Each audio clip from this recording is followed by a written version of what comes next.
Question important है और इसके एक एक क्वेश्चन का 100% हम सही आंसर बताएंगे।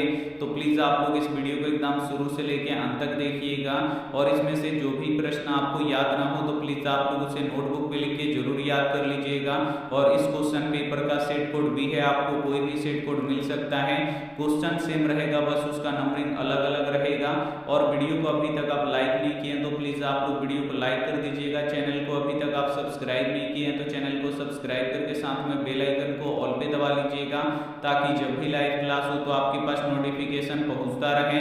और अभी तक आप हमारे व्हाट्सएप ग्रुप में नहीं जुड़े हैं तो ये हमारा व्हाट्सएप नंबर है 8789307304। इस पे आपको बोलना है कि सर मुझे व्हाट्सएप ग्रुप में जोड़ दीजिए, तो हम आपको व्हाट्सएप ग्रुप में जोड़ देंगे। इस क्वेश्चन पेपर में 80 महत्वपूर्ण क्वेश्चन है, तो चलिए एक एक को हम यहाँ पे सॉल्व करते हैं। तो सबसे पहले यहाँ पे आपको निर्देश पढ़ने को मिल जाएगा। जब आप लोग फाइनल बोर्ड परीक्षा 2023 का सामाजिक विज्ञान का क्वेश्चन पेपर सॉल्व कीजिएगा तो आपको निर्देश पढ़ने को मिलेगा, तो आप लोग काफी अच्छी तरीके से निर्देश पढ़ लीजिएगा। उसके बाद आपको यहाँ पे खंड अ यानी सेक्शन ए देखने को मिलेगा, जिसमें वस्तुनिष्ठ प्रश्न यानी ऑब्जेक्टिव टाइप क्वेश्चन देखने को मिलेगा। और यहाँ पे लिखा रहेगा कि प्रश्न संख्या 1 से लेकर 80 तक ऑब्जेक्टिव क्वेश्चन है, जिसमें से केवल आपको 40 ऑब्जेक्टिव क्वेश्चन सॉल्व करना है। तो चलिए एक एक क्वेश्चन को सॉल्व करते हैं। तो यहाँ पे देखिए पहला नंबर प्रश्न है कि भारत में वित्तीय वर्ष होता है। काफी महत्वपूर्ण प्रश्न है ये आपके बोर्ड परीक्षा के लिए। यहाँ पे आपको बताना है कि भारत में वित्तीय वर्ष होता है तो भारत में 1 अप्रैल से लेके 31 मार्च तक का जो दिन होता है ये भारत में वित्तीय वर्ष कहलाता है। यहाँ पे सी वाला आंसर बिल्कुल ही सही हो जाएगा। एक प्रश्न ये भी पूछा जाता है कि भारत में वित्तीय वर्ष किस दिन से शुरू होता है, तो 1 अप्रैल से शुरू होता है, तो इसे भी साथ में आपको याद रखना है। आइए देखते हैं अगला प्रश्न।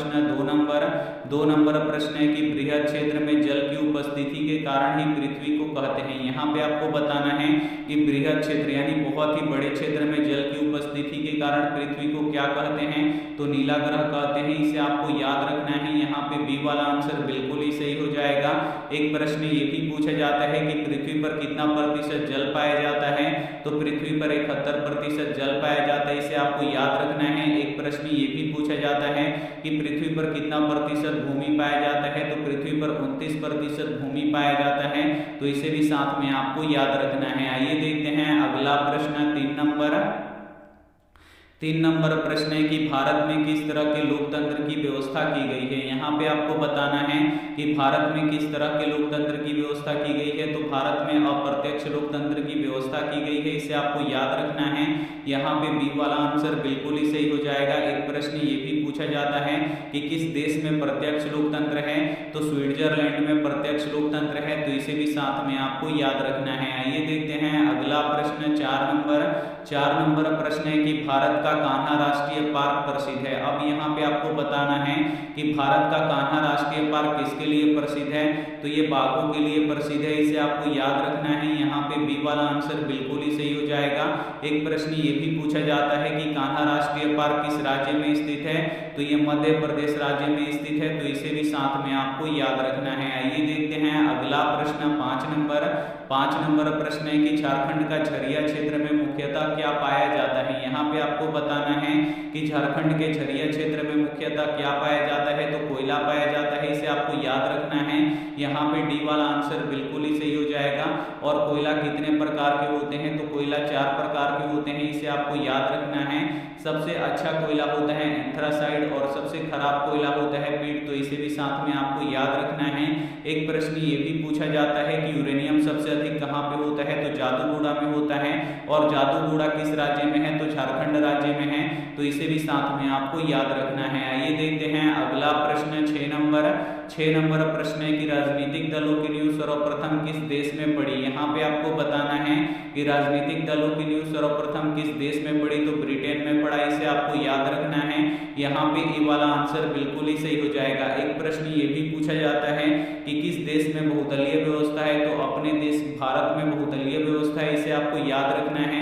और ब्रिटेन में कौन सा दलीय व्यवस्था है, तो ब्रिटेन में एक दलीय व्यवस्था है, तो इसे भी साथ में आपको याद रखना है। आइए देखते हैं अगला प्रश्न। 7 नंबर प्रश्न है कि भारत में नीति आयोग की स्थापना हुई। अब यहाँ पे आपको बताना है कि भारत में नीति आयोग की स्थापना कब हुआ था, तो 2015 में हुआ था। इसे आपको याद रखना है। यहाँ पे सी वाला आंसर बिल्कुल ही सही हो जाएगा। एक प्रश्न ये भी पूछा जाता है कि नीति आयोग का पुराना नाम क्या है, तो योजना आयोग है। इसे आपको याद रखना है। एक प्रश्न ये भी पूछा जाता है कि नीति आयोग के पदेन अध्यक्ष कौन होते हैं, तो भारत के प्रधानमंत्री होते हैं। तो इसे भी साथ में आपको याद रखना है। आइए देखते हैं अगला प्रश्न 8 नंबर प्रश्न है कि निम्नलिखित नदियों में किसे बंगाल का सूप कहा जाता है। इसमें से आपको बताना है कि किस नदी को बंगाल का सूप कहा जाता है, तो दामोदर नदी को बंगाल का सूप कहा जाता है। इसे आपको याद रखना है। यहाँ पे डी वाला आंसर बिल्कुल ही सही हो जाएगा। एक प्रश्न ये भी पूछा जाता है कि बिहार का सूप किस नदी को कहते हैं, तो कोसी नदी को बिहार का सूप नदी कहते हैं। तो इसे भी साथ में आपको याद रखना है। एक प्रश्न ये भी पूछा जाता है कि भारत की सबसे लंबी नदी कौन सी है, तो भारत की सबसे लंबी नदी गंगा नदी है। तो इसे भी साथ में आपको याद रखना है। आइए देखते हैं अगला प्रश्न 9 नंबर प्रश्न है कि वैश्वीकरण के मुख्य कितने अंग हैं। अब यहाँ पे आपको बताना है कि वैश्वीकरण के मुख्य कितने अंग होते हैं, तो वैश्वीकरण के मुख्य 5 अंग होते हैं। इसे आपको याद रखना है। यहाँ पे सी वाला आंसर बिल्कुल ही सही हो जाएगा। आइए देखते हैं अगला प्रश्न 10 नंबर प्रश्न है कि इनमें से कौन एक बीमारू राज्य नहीं है। अब इसमें से आपको पहचानना है कि कौन एक ऐसा राज्य है जो बीमारू राज्य नहीं है, तो कर्नाटक बीमारू राज्य नहीं है। इसे आपको याद रखना है। सी वाला आंसर बिल्कुल ही सही हो जाएगा। बिहार बीमारू राज्य है, मध्य प्रदेश बीमारू राज्य है, उड़ीसा बीमारू राज्य है। इसे आपको याद रखना है। आइए देखते हैं अगला प्रश्न 11 नंबर प्रश्न है कि भारत की वित्तीय राजधानी किस शहर को कहा गया है। ये भी काफी महत्वपूर्ण प्रश्न है। यहाँ पे आपको बताना है कि भारत की वित्तीय राजधानी किस शहर को कहा गया है, तो मुंबई को कहा गया है। इसे आपको याद रखना है। यहाँ पे ए वाला आंसर बिल्कुल ही सही हो जाएगा। आइए देखते हैं अगला प्रश्न 12 नंबर प्रश्न है कि इनमें से कौन संस्थागत वित्त का साधन है। इसमें से आपको बताना है कि कौन संस्थागत वित्त का साधन है, तो व्यावसायिक बैंक है। इसे आपको याद रखना है। यहाँ पे सी वाला आंसर बिल्कुल ही सही हो जाएगा। आइए देखते हैं अगला प्रश्न 13 नंबर प्रश्न है कि इनमें से किस देश में मिश्रित अर्थव्यवस्था है। अब आपको यहाँ पे बताना है कि किस देश में मिश्रित अर्थव्यवस्था है, तो अपने देश भारत में मिश्रित अर्थव्यवस्था है। इसे आपको याद रखना है। यहाँ पे सी वाला आंसर बिल्कुल ही सही हो जाएगा। एक प्रश्न ये भी पूछा जाता है कि पूंजीवादी अर्थव्यवस्था किस देश में है, तो पूंजीवादी अर्थव्यवस्था अमेरिका में है। इसे आपको याद रखना है। एक प्रश्न ये भी पूछा जाता है कि साम्यवादी अर्थव्यवस्था किस देश में है, तो साम्यवादी अर्थव्यवस्था चीन में है। तो इसे भी साथ में आपको याद रखना है। आइए देखते हैं अगला प्रश्न 14 नंबर प्रश्न है कि ताड़ी विरोधी आंदोलन किस प्रांत में शुरू किया गया। अब यहाँ पे आपको बताना है कि जो ताड़ी विरोधी आंदोलन था ये किस प्रांत यानी किस राज्य से शुरू किया गया था, तो ये आंध्र प्रदेश से शुरू किया गया था। इसे आपको याद रखना है। यहाँ पे सी वाला आंसर बिल्कुल ही सही हो जाएगा। एक प्रश्न ये भी पूछा जाता है कि जो चिपको आंदोलन हुआ था इसका शुरुआत कहाँ से हुआ था, तो उत्तराखंड के गढ़वाल जिले से हुआ था। इसे आपको याद रखना है। और एक प्रश्न ये भी पूछा जाता है कि चिपको आंदोलन के अग्रणी नेता कौन थे, तो सुंदरलाल बहुगुणा थे। तो इसे भी साथ में आपको याद रखना है। आइए देखते हैं अगला प्रश्न 15 नंबर प्रश्न है कि संघ सरकार का उदाहरण है। अब इसमें से आपको बताना है कि कौन संघ सरकार का उदाहरण है, तो जो अमेरिका है ये संघ सरकार का उदाहरण है। इसे आपको याद रखना है। यहाँ पे ए वाला आंसर बिल्कुल ही सही हो जाएगा। और जो संघ सरकार का उदाहरण वाला जो देश होता है इसमें दोहरी सरकार होती है, एक केंद्र सरकार होता है और एक राज्य सरकार होता है। तो इसे भी साथ में आपको याद रखना है। आइए देखते हैं अगला प्रश्न 16 नंबर प्रश्न है कि 1 टन इस्पात बनाने में कितने मैग्नीज का उपयोग होता है। यहाँ पे आपको बताना है कि 1 टन इस्पात बनाने में कितने मैग्नीज का उपयोग होता है, तो देखिए यहाँ पे 10 किलो मैग्नीज का उपयोग होता है। इसे आपको याद रखना है। यहाँ पे बी वाला आंसर बिल्कुल ही सही हो जाएगा। एक प्रश्न ये भी पूछा जाता है कि किस राज्य में मैग्नीज सबसे अधिक होता है, तो उड़ीसा राज्य में मैग्नीज सबसे अधिक होता है। इसे आपको याद रखना है। हम लोग यहाँ पे 2023 बोर्ड परीक्षा के लिए सामाजिक विज्ञान का वायरल क्वेश्चन पेपर सॉल्व कर रहे हैं और इस क्वेश्चन पेपर का बहुत सारा प्रश्न आपके फाइनल बोर्ड परीक्षा 2023 में हूबहू लड़ेगा, ये हमारा गारंटी है।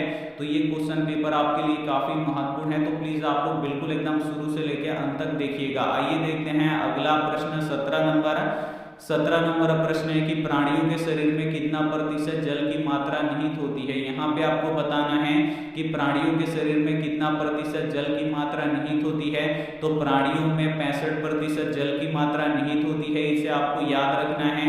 यहाँ पे सी वाला आंसर बिल्कुल ही सही हो जाएगा। आइए देखते हैं अगला प्रश्न 18 नंबर प्रश्न है कि सोपानी कृषि किस राज्य में प्रचलित है। यहाँ पे आपको बताना है कि जो सोपानी कृषि है ये किस राज्य में प्रचलित है।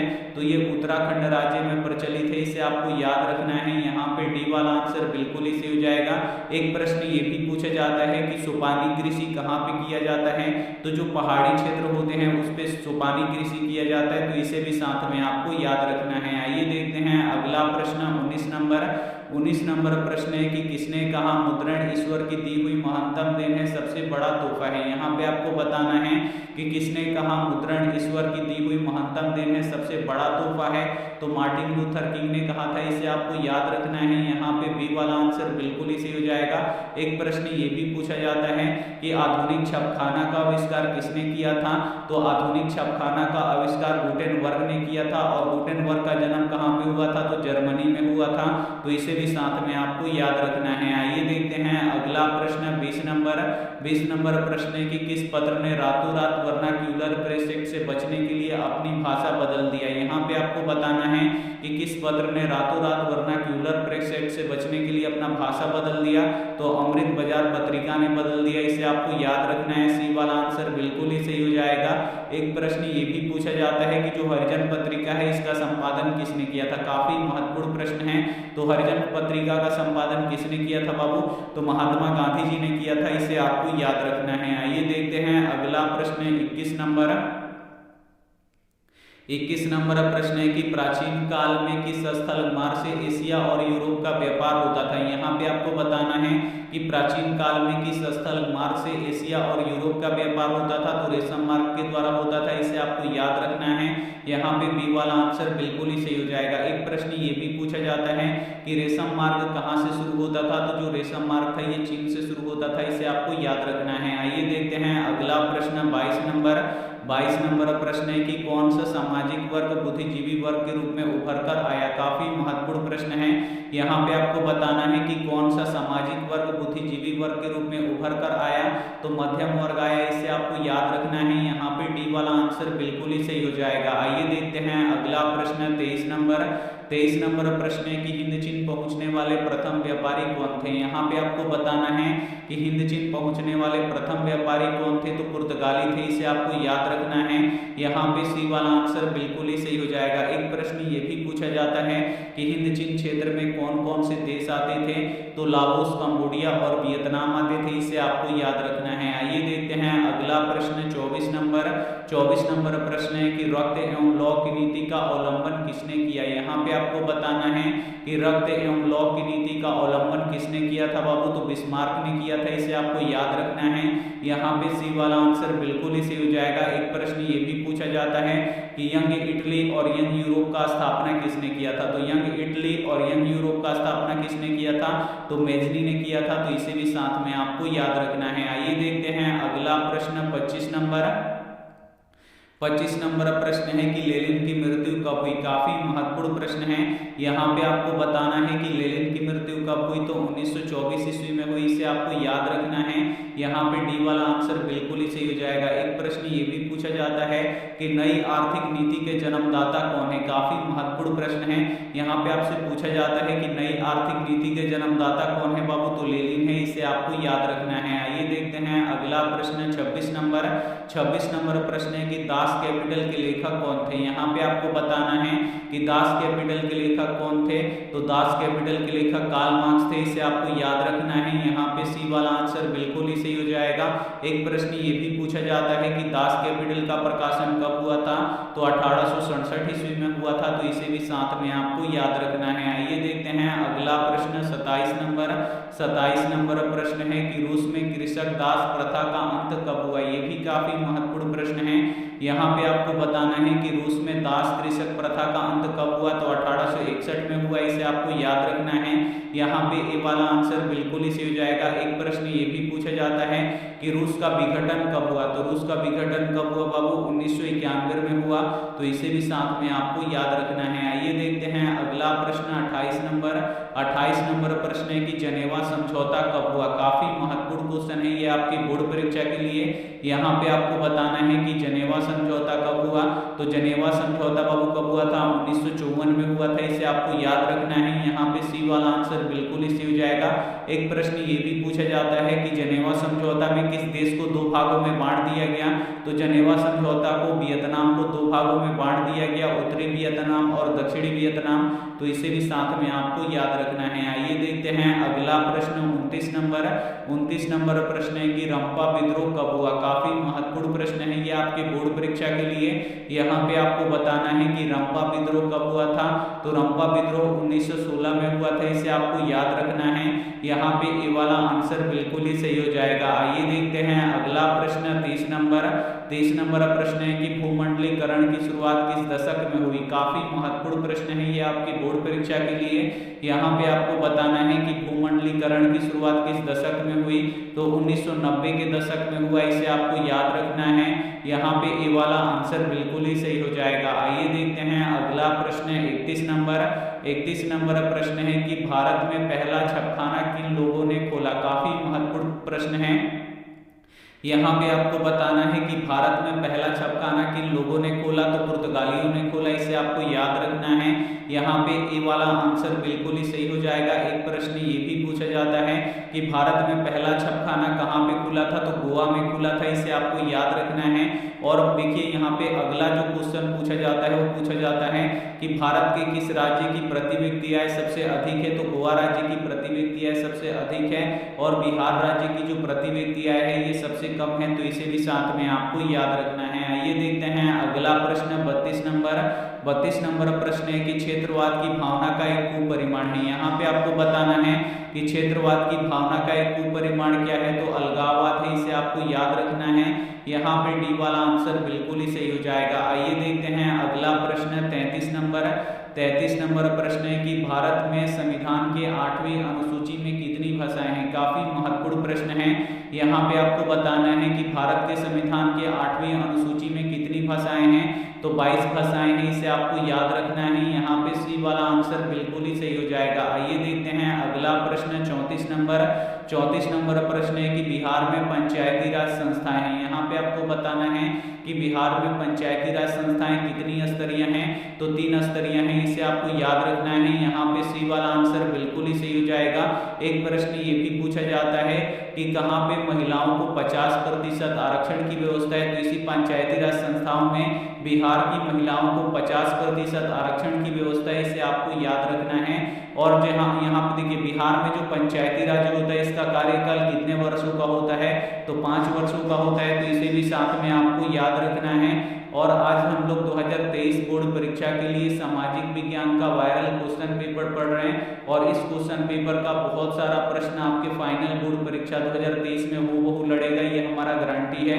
तो वीडियो को एकदम आप लोग शुरू से लेकर अंत तक देखिएगा। आइए देखते हैं अगला प्रश्न 35 नंबर प्रश्न है कि बांग्लादेश नामक नया देश का निर्माण कब हुआ। अब यहाँ पे आपको बताना है कि जो बांग्लादेश है इस देश का निर्माण कब हुआ, ये आपको बताना है। तो कब हुआ था बाबू, 1971 में हुआ था, इसे आपको याद रखना है। यहाँ पे सी वाला आंसर बिल्कुल ही सही हो जाएगा। और बांग्लादेश का पुराना नाम क्या था, ये भी प्रश्न पूछा जाता है। तो बांग्लादेश का पुराना नाम क्या था, तो पूर्वी पाकिस्तान था, इसे आपको याद रखना है। एक प्रश्न ये भी पूछा जाता है कि किस राज्य में जूट सबसे अधिक होता है, तो किस राज्य में जूट सबसे अधिक होता है, तो बांग्लादेश में जूट सबसे अधिक होता है, इसे आपको याद रखना है। आइए देखते हैं अगला प्रश्न 36 नंबर प्रश्न है कि भारतीय लोकतंत्र है। यहाँ पे आपको बताना है कि भारतीय लोकतंत्र कैसा है, तो एक सफल लोकतंत्र है और विश्व का सबसे बड़ा लोकतंत्र है। यहाँ पे दोनों हैं, तो यहाँ पे दोनों पे हम लोग टिक लगाएंगे। यहाँ पे सी वाला आंसर बिल्कुल ही सही हो जाएगा। एक प्रश्न ये भी पूछा जाता है कि किस देश का सबसे बड़ा लिखित संविधान है, तो अपने देश भारत का सबसे बड़ा लिखित संविधान है, इसे आपको याद रखना है। और भारत देश का संविधान किसने लिखा है, तो बाबा साहेब भीमराव अम्बेडकर ने लिखा है, तो इसे भी साथ में आपको याद रखना है। आइए देखते हैं अगला 37 नंबर प्रश्न है कि किस क्षेत्र को द्वितीय क्षेत्र कहा जाता है। ये भी काफी महत्वपूर्ण प्रश्न है। यहाँ पे आपको बताना है कि किस क्षेत्र को द्वितीय क्षेत्र कहा जाता है। तो औद्योगिक क्षेत्र को द्वितीय क्षेत्र कहा जाता है, इसे आपको याद रखना है। यहाँ पे सी वाला आंसर बिल्कुल इसे हो जाएगा। और कृषि क्षेत्र को प्राथमिक क्षेत्र कहा जाता है, इसे आपको याद रखना है। और सेवा क्षेत्र को तृतीय क्षेत्र कहा जाता है, तो इसे भी साथ में आपको याद रखना है। आइए देखते हैं अगला प्रश्न 38 नंबर प्रश्न है कि भारत के किस राज्य की प्रति व्यक्ति आय सर्वाधिक है। यहाँ पे आपको बताना है कि भारत के किस राज्य की जो प्रति व्यक्ति आय है ये सबसे अधिक है। तो गोवा राज्य की जो प्रति व्यक्ति आय है ये सबसे अधिक है, इसे आपको याद रखना है। यहाँ पे सी वाला आंसर बिल्कुल ही सही हो जाएगा। और किस राज्य की प्रति व्यक्ति आय सबसे कम है, तो बिहार राज्य की प्रति व्यक्ति आय सबसे कम है, इसे आपको याद रखना है। अब हम बिहार में बात करेंगे तो ये क्वेश्चन पूछा जाता है कि बिहार के किस जिला का प्रति व्यक्ति आय अधिक है। तो पटना जिला का जो प्रति व्यक्ति आय है ये सबसे अधिक है। और किस जिला का प्रति व्यक्ति आय कम है, तो शिवहर जिला का प्रति व्यक्ति आय सबसे कम है, इसे भी आपको याद रखना है। आइए देखते हैं अगला प्रश्न 39 नंबर प्रश्न है कि जिस देश की राष्ट्रीय आय अधिक होती है वह देश कहलाता है। यहाँ पे आपको बताना है कि जिस देश की राष्ट्रीय आय अधिक होती है वह देश क्या कहलाता है, तो वह देश विकसित देश कहलाता है, इसे आपको याद रखना है। बी वाला आंसर बिल्कुल इसी हो जाएगा। और जिस देश की राष्ट्रीय आय सबसे कम होता है उसे क्या कहते हैं, अविकसित देश कहते हैं, इसे आपको याद रखना है। आइए देखते हैं अगला प्रश्न यहाँ पे 40 नंबर प्रश्न है कि आजकल मुद्रा का कौन सा रूप अधिक प्रचलन में है। यहाँ पे आपको बताना है कि आजकल का जो मुद्रा होता है इस किस रूप में इसका प्रचलन सबसे अधिक है, तो पत्र मुद्रा यानी कागजी जो मुद्रा है ये सबसे अधिक प्रचलन में है। यहाँ पे सी वाला आंसर बिल्कुल ही सही हो जाएगा। इसी पे एक प्रश्न पूछता है कि कागजी मुद्रा का शुरुआत सबसे पहले किस देश में हुआ, तो आपको जवाब क्या देना है, चीन में हुआ था, इसे आपको याद रखना है। और ये भी क्वेश्चन पूछ देता है कि कागज का आविष्कार किस देश में हुआ, तो इसका भी आविष्कार चीन में हुआ, तो इसे भी साथ में आपको याद रखना है। आइए देखते हैं अगला प्रश्न 41 नंबर प्रश्न है कि भारत में व्यावसायिक बैंकों का राष्ट्रीयकरण कब किया गया था। यहाँ पे आपको बताना है कि भारत में व्यावसायिक बैंकों का राष्ट्रीयकरण कब किया गया था, तो 1969 ईस्वी में किया गया था, इसे आपको याद रखना है। यहाँ पे सी वाला आंसर बिल्कुल ही सही हो जाएगा। आइए देखते हैं अगला प्रश्न 42 नंबर प्रश्न है कि भारत में सेवा क्षेत्र को सामान्यतः कितने भागों में बांटा गया है। यहाँ पे आपको बताना है कि भारत में जो सेवा क्षेत्र होता है जिसे हम लोग तृतीय क्षेत्र कहते हैं, तो सेवा क्षेत्र को सामान्यतः कितने भागों में बांटा गया है, तो 2 भागों में बांटा गया है, इसे आपको याद रखना है। यहाँ पे ए वाला आंसर बिल्कुल ही सही हो जाएगा। और सेवा क्षेत्र में क्या आता है बाबू, बैंकिंग आता है, ये सभी आता है, तो इसे भी साथ में आपको याद रखना है। आइए देखते हैं अगला प्रश्न यहाँ पे 43 नंबर प्रश्न है कि इनमें से किस प्राकृतिक संसाधन का भंडार सीमित है। अब इसमें से आपको बताना है कि किस प्राकृतिक संसाधन का यहाँ पे भंडार सीमित है। तो देखिए यहाँ पे जो खनिज तेल है इसका जो भंडार है ये सीमित है, और ये आने वाले समय में क्या हो जाएगा, खत्म हो जाएगा।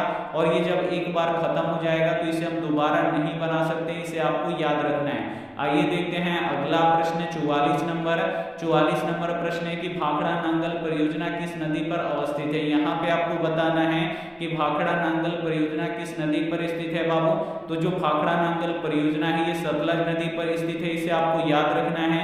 यहाँ पे सी वाला आंसर बिल्कुल ही सही हो जाएगा। आइए देखते हैं अगला प्रश्न 45 नंबर प्रश्न है कि काली मिट्टी का दूसरा नाम क्या है। काफी महत्वपूर्ण प्रश्न है। यहाँ पे आपको बताना है कि काली मिट्टी का दूसरा नाम क्या है, तो रेगुन मिट्टी है, इसे आपको याद रखना है। यहाँ पे बी वाला आंसर बिल्कुल इसी हो जाएगा। और काली मिट्टी किस फसल के लिए उपयोगी है, तो कपास के लिए उपयोगी है, इसे आपको याद रखना है। और कपास सबसे अधिक कहाँ पे होता है, गुजरात राज्य में होता है, इसे आपको याद रखना है। और इसी से हटके एक क्वेश्चन पूछ देता है कि मुंबई में किस फसल को सबसे अधिक बोया जाता है, या मुंबई में कौन सा फसल सबसे अधिक होता है, तो आपको याद रखना है कपास। आपको याद क्या रखना है, कपास जो है ये सबसे अधिक होता है मुंबई में, इसे आपको याद रखना है। आइए देखते हैं अगला प्रश्न 46 नंबर प्रश्न है कि भारत का पहला परमाणु ऊर्जा केंद्र कहाँ स्थित है। यहाँ पे आपको बताना है कि भारत का पहला परमाणु ऊर्जा केंद्र कहाँ पे स्थित है बाबू, तो तारापुर में स्थित है, इसे आपको याद रखना है। यहाँ पे ए वाला आंसर बिल्कुल इसी हो जाएगा। और तारापुर परमाणु ऊर्जा केंद्र कहाँ पे है, तो महाराष्ट्र में है, इसे आपको याद रखना है।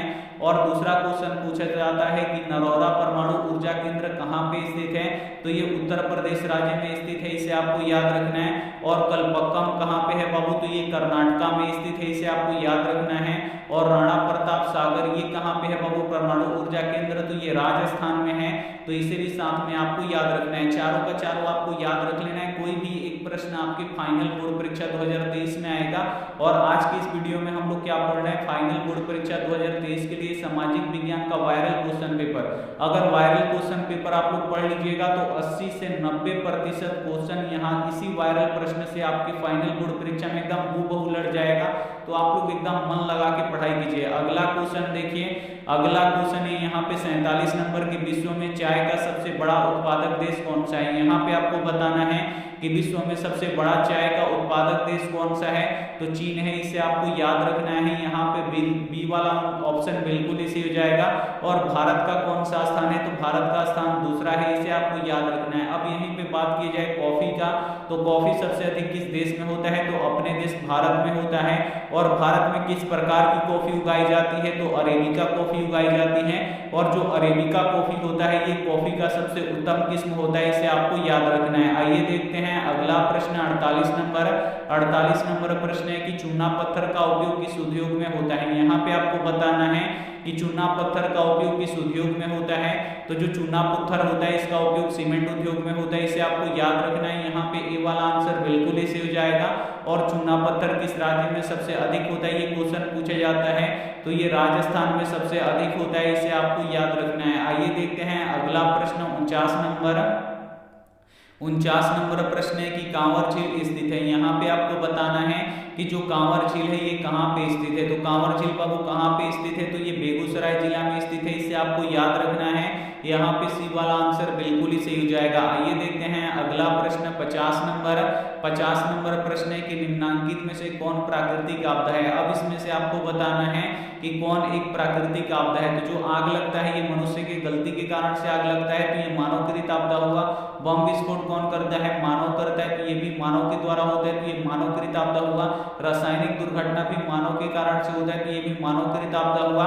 लेकिन जो भूकंप आता है ये किसके कारण से आता है, तो ये प्राकृतिक के कारण से आता है, तो ये प्राकृतिक आपदा है। यहाँ पे सी वाला आंसर बिल्कुल इसी हो जाएगा। और भूकंपीय तरंगे कितनी होती हैं, ये क्वेश्चन आता है, तो भूकंपीय तरंगे कितनी होती हैं बाबू, 3 प्रकार की होती हैं, इसे आपको याद रखना है। आइए देखते हैं अगला प्रश्न 51 नंबर। 51 नंबर प्रश्न है कि सुनामी किस स्थान पर आता है। काफी महत्वपूर्ण क्वेश्चन है, एकदम वीवीआई क्वेश्चन है कि सुनामी किस स्थान पे आता है, तो ये समुद्र में आता है, इसे आपको याद रखना है। यहाँ पे बी वाला आंसर बिल्कुल ही सही हो जाएगा। एक प्रश्न ये भी पूछा जाता है कि सुनामी क्या है, तो सुनामी क्या है, एक विनाशकारी समुद्री लहर है, इसे आपको याद रखना है। और सुनामी किस देश का शब्द है, तो ये जापानी भाषा का शब्द है, इसे आपको याद रखना है। अब यहाँ पे एक क्वेश्चन आता है कि देखिए समुद्र में सुनामी क्यों आता है, तो जब समुद्र के तली में भूकंप आता है तभी क्या होता है, सुनामी आता है, इसे आपको याद रखना है। आइए देखते हैं अगला प्रश्न 52 नंबर कि जलवेराइन एक संस्था थी। यहाँ पे आपको बताना है कि जलवेराइन एक संस्था थी, तो ये कैसी संस्था थी बाबू, तो ये एक व्यापारियों की संस्था थी, इसे आपको याद रखना है। यहाँ पे बी वाला आंसर बिल्कुल ही सही हो जाएगा। आइए देखते हैं अगला प्रश्न 53 नंबर। 53 नंबर प्रश्न है कि साम्यवादी शासन का प्रयोग कहाँ हुआ था। काफी महत्वपूर्ण प्रश्न है। यहाँ पे आपको बताना है कि साम्यवादी शासन का पहला प्रयोग कहाँ पे हुआ था, तो रूस में हुआ था, इसे आपको याद रखना है। यहाँ पे ए वाला आंसर बिल्कुल ही सही हो जाएगा। और एक क्वेश्चन ऐसे पूछा जाता है कि दुनिया का सबसे पहला साम्यवादी देश कौन सा है, तो आपको याद रखना है रूस, इसे आपको याद रखना है। आइए देखते हैं अगला प्रश्न 54 नंबर। 54 नंबर प्रश्न है कि हिंद चीन क्षेत्र में अंतिम युद्ध समाप्ति के समय अमेरिकी राष्ट्रपति थे। यहाँ पे आपको बताना है कि हिंद चीन क्षेत्र में अंतिम युद्ध समाप्ति के समय अमेरिकी राष्ट्रपति कौन थे, तो निक्सन थे, इसे आपको याद रखना है। यहाँ पे बी वाला ऑप्शन बिल्कुल ही सही हो जाएगा। आइए देखते हैं अगला प्रश्न। यहाँ पे अगला प्रश्न यहाँ पे देखिए 55 नंबर प्रश्न है कि जालियांवाला बाग हत्याकांड किस तिथि को हुआ। अब यहाँ पे आपको बताना है कि जो जालियांवाला बाग हत्याकांड है ये किस तिथि को हुआ था, तो 13 अप्रैल 1919 को हुआ था, इसे आपको याद रखना है। यहाँ पे ए वाला आंसर बिल्कुल इसी हो जाएगा। एक प्रश्न ये भी पूछा जाता है कि जालियांवाला बाग हत्याकांड में किसने गोली चलवाया था, तो जनरल ओ डायर ने चलवाया था, इसे आपको याद रखना है। और जालियांवाला बाग समिति की जांच के लिए किस समिति का गठन किया गया था, तो हंटर समिति का गठन किया गया था, तो इसे भी साथ में आपको याद रखना है। आइए देखते हैं अगला प्रश्न 56 नंबर प्रश्न है कि विश्वव्यापी आर्थिक संकट किस वर्ष आरंभ हुआ था। अब यहाँ पे आपको बताना है कि विश्वव्यापी आर्थिक संकट किस वर्ष शुरू हुआ था, तो 1929 में शुरू हुआ था, इसे आपको याद रखना है। यहाँ पे सी वाला आंसर बिल्कुल ही सही हो जाएगा। एक प्रश्न ये भी पूछा जाता है कि विश्वव्यापी आर्थिक संकट का सबसे अधिक प्रभाव किस पे पड़ा था, तो अमेरिका पे पड़ा था, तो इसे भी साथ में आपको याद रखना है। आइए देखते हैं अगला प्रश्न 57 नंबर प्रश्न है कि एल्यूमिनियम बनाने में किस खनिज की आवश्यकता पड़ती है। काफी महत्वपूर्ण प्रश्न है। यहाँ पे आपको बताना है कि एल्यूमिनियम बनाने में किस खनिज की आवश्यकता पड़ती है, तो बॉक्साइट खनिज की आवश्यकता पड़ती है, इसे आपको याद रखना है। डी वाला आंसर बिल्कुल इसी हो जाएगा। एक प्रश्न ये भी पूछा जाता है कि लोहा बनाने में किस खनिज की आवश्यकता पड़ती है, तो लोहा बनाने में किस खनिज की आवश्यकता पड़ती है, तो मैग्नेटाइट और हेमेटाइट की आवश्यकता पड़ती है, इसे आपको याद रखना है। एक प्रश्न ये भी पूछा जाता है कि सबसे शुद्ध लोहा कौन सा होता है, तो जो यहाँ पे देखिए जो पिटवा लोहा होता है ये सबसे शुद्ध लोहा होता है, इसे आपको याद रखना है। आइए देखते हैं अगला प्रश्न 58 नंबर प्रश्न है कि यूरेनियम का प्रमुख उत्पादक स्थल है। अब यहाँ पे आपको बताना है कि यूरेनियम का प्रमुख उत्पादक स्थल कौन सा है, तो जादूगोड़ा है, इसे आपको याद रखना है। यहाँ पे डी वाला आंसर बिल्कुल इसी हो जाएगा। और जादूगोड़ा किस राज्य में है, तो झारखंड राज्य में स्थित है, इसे आपको याद रखना है। और यहाँ पे देखिए जो डिगबोई है, डिगबोई क्यों प्रसिद्ध है, तो ये खनिज तेल के लिए प्रसिद्ध है, इसे आपको याद रखना है।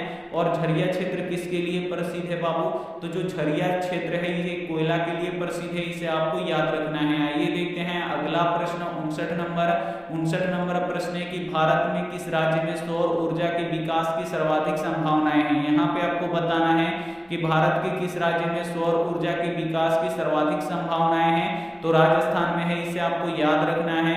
यहाँ पे सी वाला आंसर बिल्कुल ही सही हो जाएगा। आइए देखते हैं अगला प्रश्न 60 नंबर प्रश्न है कि भारत में सर्वाधिक क्षेत्र पर किस मिट्टी का विस्तार है। यहाँ पे आपको बताना है कि भारत में सर्वाधिक क्षेत्र पर कौन सी मिट्टी का विस्तार सबसे अधिक है, तो जलोढ़ मिट्टी का विस्तार सबसे अधिक है, इसे आपको याद रखना है। ए वाला आंसर बिल्कुल इसी हो जाएगा। एक प्रश्न ये भी पूछा जाता है कि कौन सी मिट्टी सबसे अधिक उपजाऊ मिट्टी होती है, तो जो जलोढ़ मिट्टी होती है ये सबसे अधिक उपजाऊ मिट्टी होती है, इसे आपको याद रखना है। एक प्रश्न ये भी पूछा जाता है कि अपने बिहार में किस मिट्टी का विस्तार सबसे अधिक है, तो अपने बिहार में भी जलोढ़ मिट्टी का विस्तार सबसे अधिक है। और जलोढ़ मिट्टी पे कौन सा फसल सबसे अधिक होता है, तो गेहूं और धान, ये दोनों सबसे अधिक होता है। आइए देखते हैं अगला प्रश्न 61 नंबर प्रश्न है कि किसका कथन है कि संसाधन होते नहीं बनते हैं। काफी महत्वपूर्ण क्वेश्चन है। यहाँ पे आपको बताना है कि किसका कथन है कि संसाधन होते नहीं बनते हैं, तो जिमरमैन का है, इसे आपको याद रखना है। यहाँ पे ए वाला आंसर बिल्कुल ही सही हो जाएगा। आइए देखते हैं अगला प्रश्न 62 नंबर प्रश्न है कि दलित और महादलित की एक नई पहचान बना है। यहाँ पे आपको बताना है कि दलित और महादलित की एक पहचान कहाँ पे बना हुआ है बाबू, तो ये बिहार में बना हुआ है, इसे आपको याद रखना है। यहाँ पे बी वाला आंसर बिल्कुल इसी हो जाएगा। और बिहार कैसा राज्य है, तो ये कृषि प्रधान राज्य है, इसे आपको याद रखना है।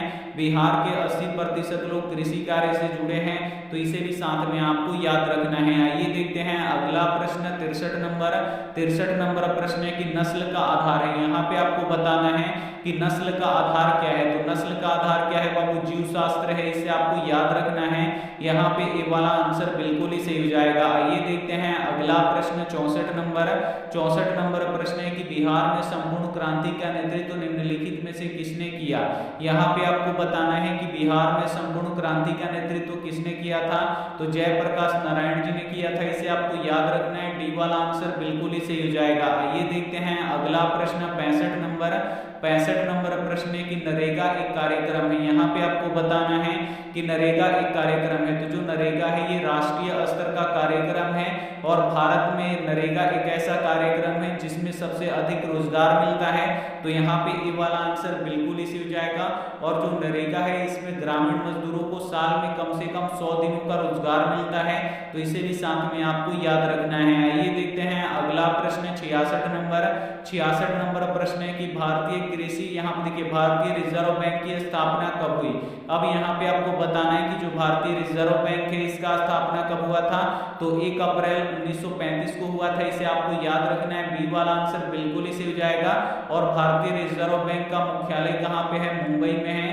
एक प्रश्न ये भी पूछा जाता है कि वित्तीय बैंक किसे कहा जाता है भारत का? तो रिजर्व बैंक ऑफ इंडिया को कहा जाता है, इसे आपको याद रखना है। और बैंकों का बैंक किसे कहा जाता है? तो बैंकों का bank reserve bank of India को कहा जाता है, इसे आपको याद रखना है। एक प्रश्न ये भी पूछा जाता है कि सबसे बड़ा बैंक कौन सा है? तो सबसे बड़ा बैंक कौन सा है? तो SBI है, इसे आपको याद रखना है। आइए देखते हैं अगला प्रश्न 67 नंबर। 67 नंबर प्रश्न है कि नदियों में बाढ़ आने का प्रमुख कारण क्या है? यहाँ पे आपको बताना है कि नदियों में बाढ़ आने का प्रमुख कारण क्या है? तो वर्षा जल की अधिकता है, इसे आपको याद रखना है। यहाँ पे सी वाला आंसर बिल्कुल ही सही हो जाएगा। आइए देखते हैं अगला प्रश्न 68 नंबर। 68 नंबर प्रश्न है कि अखिल भारतीय ट्रेड यूनियन कांग्रेस की स्थापना कब हुई? यहाँ पे आपको बताना है कि अखिल भारतीय ट्रेड यूनियन कांग्रेस की स्थापना कब हुआ था? तो 1920 में हुआ था, इसे आपको याद रखना है। यहाँ पे डी वाला आंसर बिल्कुल ही सही हो जाएगा। आइए देखते हैं अगला प्रश्न 69 नंबर। 69 नंबर प्रश्न है कि सेफ्टी लैंप का आविष्कार किसने किया? ये भी मोस्ट VVI क्वेश्चन है। यहाँ पे आपको बताना है कि सेफ्टी लैंप का आविष्कार किसने किया था? तो हेम्फ्री डेवी ने किया था, इसे आपको याद रखना है। यहाँ पे डी वाला आंसर बिल्कुल ही सही हो जाएगा। आइए देखते हैं अगला प्रश्न 70 नंबर। 70 नंबर प्रश्न है कि बंबई में सर्वप्रथम सूती कपड़ों मिलों की स्थापना कब हुई? काफी महत्वपूर्ण प्रश्न है। यहाँ पे आपको बताना है कि मुंबई में सबसे पहले सूती कपड़ा मिलों की स्थापना कब हुआ था? तो 1854 में हुआ था, इसे आपको याद रखना है। यहाँ पे ए वाला आंसर बिल्कुल ही सही हो जाएगा। एक प्रश्न ये भी पूछा जाता है कि सबसे पहले भारत में कहाँ जूट मिल स्थापना हुआ? जूट मिल का सबसे पहले भारत में किस राज्य में स्थापना हुआ था? तो वेस्ट बंगाल में हुआ था, इसे आपको याद रखना है। एक प्रश्न ये भी पूछा जाता है कि भारत में जूट सबसे अधिक कहाँ पे होता है? तो भारत में जूट सबसे अधिक कहाँ पे होता है? तो पश्चिम बंगाल यानी वेस्ट बंगाल में होता है, इसे आपको याद रखना है। आइए देखते हैं अगला प्रश्न 71 नंबर। 71 नंबर प्रश्न है कि स्पिनिंग जेनी का आविष्कार किसने किया? काफी महत्वपूर्ण प्रश्न है। यहाँ पे आपको बताना है कि स्पिनिंग जेनी का आविष्कार किसने किया था? तो जेम्स, यहाँ पे देखिए जेम्स हर्ग्रीव्स ने किया था, इसे आपको याद रखना है। सी वाला आंसर बिल्कुल इसी हो जाएगा। और जेम्स वाट ने किसका आविष्कार किया था? तो वास्प इंजन का आविष्कार जेम्स वाट ने किया था, इसे आपको याद रखना है। और जो आप लोग मोबाइल चलाते हैं, ये आप लोग समझें कि मोबाइल का आविष्कार किसने किया था? तो मोबाइल का आविष्कार मार्टिन कूपर ने किया था, इसे आपको याद रखना है। और टेलीफोन का आविष्कार किसने किया था? तो ग्राहम बेल ने किया था, इसे आपको याद रखना है। आइए देखते हैं अगला प्रश्न 72 नंबर। 72 नंबर प्रश्न है कि लंदन में अनिवार्य प्राथमिक शिक्षा कब लागू हुई? काफी महत्वपूर्ण प्रश्न है। यहाँ पे आपको बताना है कि लंदन में अनिवार्य प्राथमिक शिक्षा कब लागू हुआ बाबू? तो 1870 ईस्वी में लागू हुआ, इसे आपको याद रखना है। यहाँ पे डी वाला आंसर बिल्कुल ही सही हो जाएगा। आइए देखते हैं अगला प्रश्न 73 नंबर। 73 नंबर प्रश्न है कि जनसंख्या का घनत्व सबसे अधिक कहाँ होता है? यहाँ पे आपको बताना है कि जनसंख्या का घनत्व सबसे अधिक कहाँ पे होता है? तो महानगरों में होता है, इसे आपको याद रखना है। यहाँ पे डी वाला आंसर बिल्कुल ही सही हो जाएगा। एक प्रश्न ये भी पूछा जाता है कि जनसंख्या का घनत्व सबसे कम कहाँ पे होता है? तो बाबू गांव में होता है, इसे आपको याद रखना है। आइए देखते हैं अगला प्रश्न 74 नंबर। यहाँ पर देखिए 74 नंबर प्रश्न है कि अस्थायी कृषि के प्रभाव से कौन सा जमाव संभव हुआ? काफी महत्वपूर्ण प्रश्न है। यहाँ पे आपको बताना है कि अस्थायी कृषि के प्रभाव से कौन सा जमाव संभव हुआ? तो यहाँ पे देखिए संपत्ति का जमाव संभव हुआ, इसे आपको याद रखना है। यहाँ पे ए वाला आंसर बिल्कुल ही सही हो जाएगा। आइए देखते हैं अगला प्रश्न 75 नंबर।